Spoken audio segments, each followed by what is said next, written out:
ও মালিক, জানি না কোন দিন কার সামনে মালাকুল মউত চলে আসবে, কার নামটা মসজিদের মাইকে ঘোষণা হয়, কে কোন দিন চিরবিদায় নিয়ে চলে যাব। হতে পারে কাহারও জীবনের শেষ মোনাজাতে হাত উঠাইলাম, কে জানে আগামীকাল আমি মোনাজাত করতে পারবো কিনা, এ তাফসীর মাহফিলের আখেরি মোনাজাতে অংশগ্রহণ করতে পারবো। আল্লাহ, ওই মুহূর্তটা আসার পূর্বে নেককার বানাই দিও, দিনদার বানাই দিও, কলমাওয়ালা বানাইয়া দুনিয়ার থেকে নিও। কোরআনে কারীমের ওসিলায় তোমার হাবিবের তুফাইলে আল্লাহ আমাদের দোয়াগুলোকে কবুল করে নাও। রব্বানা যালামনা আনফুসানা ওয়া ইল্লাম তাগফির লানা ওয়া তারহামনা লানাকুনান্না মিনাল খাসিরিন। রব্বানা ফাগফির লানা যুনুবানা ওয়া কাফফির আন্না সাইয়্যাতিনা ওয়া তাওয়াফফানা মা'আল আবরার।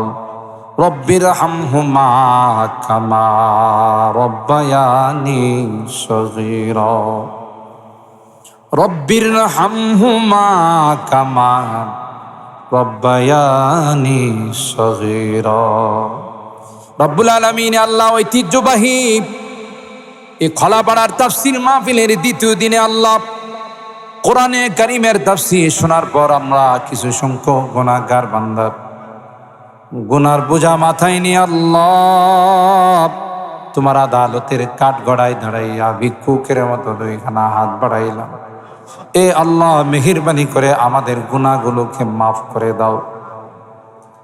আজকের মাহফিলে তাওবা করতেছি আল্লাহ, কোনো গুনাহ জীবনে করব না, আর কোনো নাফরমানি করব না আল্লাহ, হারাম খাইব না, বেপরদায় চলব না, কোনোদিন নামাজ ছাড়ব না। মেহেরবানি করে আমাদের তাওবাগুলোকে কবুল করে নাও। এ মালিক, গতকাল এবং আজকে কোরআনে কারীমের যে তাফসীর শুনলাম, খাস করে আল্লাহ আজকে সূরা মারইয়ামের 51-52 দুইখানা আয়াতের আলোচনা শুনলাম। তুমি যে কত বড় কুদরতওয়ালা জাত, তুমি যে কত বড় মহান, তুমি যা ইচ্ছা করো তাই হয়, মানুষ ইচ্ছা করলে হয় না, তোমার ইচ্ছা মতো এই গোটা পৃথিবী চলে। এ মালিক, যে মুসা নবীর জন্য লক্ষ লক্ষ ছেলে সন্তানদেরকে ফেরাউন হত্যা করল, তুমি কি সুন্দর করে কি কৌশলে আল্লাহ মুসা নবীকে ফেরাউনের কুলে তুমি পৌঁছাই দিলা, আর সে ফেরাউনকে দিয়ে লালন পালন করাইয়া যুবরাজ বানাইয়া মিশর থেকে বাহির করে আবার শুআয়ব নবীর কুলে তুমি পৌঁছাই দিলা। আল্লাহ, শুধু তাই নয়, শুআয়ব আলাইহিস সালামকে শ্বশুর বানাইয়া মুসা আলাইহিস সালামের সবচেয়ে বড় মুজিজা, যে লাঠি জমিনে সারলে সাপ হয়ে যাইত, আল্লাহ সেই জান্নাতি লাঠি দিয়ে তুমি তাকে নবুয়ত দান করলা। আল্লাহ, ইয়া রাব্বাল আলামিন, আল্লাহ এই তাফসীর মাহফিল যারা শুরু করেছিল অনেকেই নাই, তোমার মেহমান হয়ে কবরে শুয়ে আছে, মেহেরবানি করে তাদের জিন্দেগির গুনাহগুলো মাফ করে দাও। ইয়া আল্লাহ, কোরআনের তাফসীর মাহফিলে অনেকে দোয়া চেয়েছেন, অনেকে রোগী আছেন, অনেকে অভাবী আছেন। আল্লাহ, বিভিন্ন জন বিভিন্ন কারণে আল্লাহ দোয়া চাইছেন, তুমি তো অন্তর্যামী রে, সকলের দিলের নেক মাকাসেদ গুলো তুমি পূরণ করে দাও। ইয়া আল্লাহ, রোগীদেরকে পরিপূর্ণ শিফা নসিব করে দাও। ইয়া আরহামার রাহিমিন, ইয়া আকরামাল আকরামিন। আল্লাহ, আমার প্রবাসের যুবকরা, প্রবাসে বিদেশে যারা থাকে আল্লাহ, রক্ত পানি করে টাকা পয়সা কামায়, নিজে না খাইয়া দেশে পাঠায়, নিজে ভালো কোনো পোশাক আশাক পরে না। আল্লাহ, আমার এই প্রবাসীদেরকে তুমি ভালো রাখো, সুস্থ রাখো। আল্লাহ, একজন সৌদি প্রবাসী দোয়া চাইছেন, আল্লাহ অসুবিধার মধ্যে আছে, তার অসুবিধাগুলোকে তুমি দূর করে দাও। শুধু তাই নয়, এই এলাকার, এই ডিস্ট্রিক্টের, সারা বাংলাদেশের যারাই প্রবাসে আছে, যারাই বিদেশে আছে, আল্লাহ তাদের সমস্ত অসুবিধাগুলোকে দূর করে দাও, তাদের কামাই রুজি রোজগারের মধ্যে বরকত নসিব করে দাও। আল্লাহ, দেশের থেকে ফোন দিতে দেরি হয়, মসজিদ মাদ্রাসায় তাফসির ওয়াজ মাহফিলে টাকা পাঠাইতে দেরি হয় না আল্লাহ।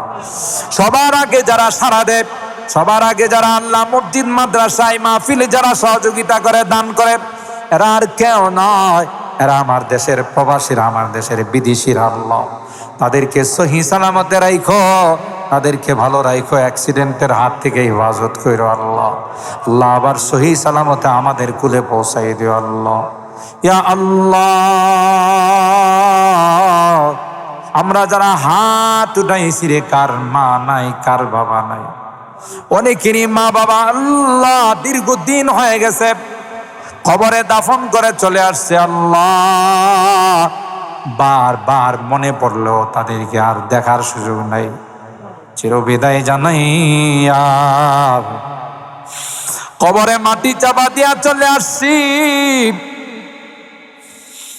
মাঝে মধ্যে মা বাবার কথা মনে পড়লে কলিজা ফাইটা যায়। কবরের পাশে গিয়ে মা মা মা বলে চিৎকার করি, বাবা বাবা বলে চিৎকার করি। আল্লাহ আসো না, একবার দেখা দিয়ে যাও, তোমাদের দরদ মাখা চেহারাগুলো একবার। কিন্তু না না, কোনো ডাকে যে সাড়া দেয় না। আল্লাহ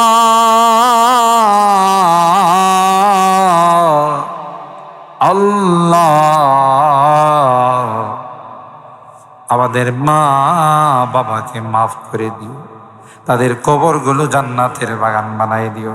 এ খোলাপাড়ার যত মুরব্বীরা কবরে শুয়ে আছেন তাদেরকে মাফ করে দিও আল্লাহ। যে মুরব্বীরা বেঁচে আছেন আল্লাহ তাদের হায়াতে বরকত দিও আল্লাহ। এই তাফসীর মাহফিলের আয়োজন যারা করেন তাদেরকে আল্লাহ নেককার দিনদার হিসাবে তুমি কবুল করে নাও। পর্দার আড়াল থেকে অনেক মা বোনরা হাত উঠাইছেন আল্লাহ, আমাদের মা বোনদের হাতগুলোকেও তুমি কবুল করে নাও আল্লাহ। মা বোনদেরকে আবেদা জাহেদা সালেহা নেককার দিনদার হওয়ার তৌফিক নসিব করে দাও। ও মালিক, জানি না কোন দিন কার সামনে মালাকুল মউত চলে আসবে, কার নামটা মসজিদের মাইকে ঘোষণা হয়, কে কোন দিন চিরবিদায় নিয়ে চলে যাব। হতে পারে কাহারো জীবনের শেষ মোনাজাতে হাত উঠাইলাম, কে জানে আগামীকাল আমি মোনাজাত করতে পারবো কিনা, এই তাফসীর মাহফিলের আখেরি মোনাজাতে অংশগ্রহণ করতে পারবো। আল্লাহ ওই মুহূর্তটা আসার পূর্বে নেককার বানাই দিও, দিনদার বানাই দিও, কলমাওয়ালা বানাইয়া দুনিয়ার থেকে নিও। কোরআনে কারীমের ওসিলায় তোমার হাবিবের তুফাইলে আল্লাহ আমাদের দোয়াগুলোকে কবুল করে নাও। রব্বানা তাকাব্বাল মিন্না ইন্নাকা আনতাস সামিউল আলিম ওয়া তুব আলাইনা ইন্নাকা আনতাত তাওয়াবুর রহিম। সুবহানা রাব্বিকা রাব্বিল ইজ্জাতি আম্মা ইয়াসিফুন ওয়া সালামুন আলাল মুরসালিন ওয়ালহামদুলিল্লাহি রাব্বিল আলামিন। আসসালামু আলাইকুম।